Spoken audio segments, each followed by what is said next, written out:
ሰላም እንደምናችሁ ተከታታዮች በክፍል አንድ ይዤላችሁ የቀረብኩት ከቅጥር ሰራተኞች ለመንግስት የሚከፈል የስራ ግብር ከስንት እስከ ስንት እንደሚሆን ነው ይሆናል ማለት ነው። በቀጣይ ደግሞ ሙሉ አሰራሩን ይዤላችሁ እመጣለሁ። እስከዚያው ድረስ ግን ፎሎ አድርጉኝ፣ ላይክ፣ ሼር፣ ኮሜንት፣ ኮፒ ሊንክ አድርጉ። ገና እየጀመርኩ ነው፣ አበረታቱኝ። የደሞዝ እዚህ ጋር እንደምታዩት የደሞዝ ስኬል አለ። በዚህ በኩል ደግሞ ምጣኔው በፐርሰንት ተቀምጧል። እዚህ ጋር ተቀናሽ የሚል አለ። የደሞዝ ስኬላቸው ከ0 እስከ 2000 ብር የሆኑ ምንም አይነት ምጣኔ የላቸውም። ተቀናሽ በተመሳይ ዜሮ ናቸው። ስለዚህ እነዚህ ሰዎች ግብር አይከፍሉም ማለት ነው።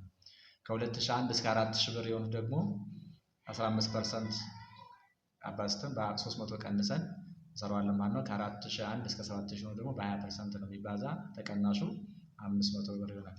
ከ7001 እስከ 10000 የሆነው በ25% አባዝተን 850 እንቀንሳለን። ደሞዛቸው ደግሞ ከ10001 እስከ 14000 ብር የሆነ በ30% አባዝተን 1350 እንቀንሳለን።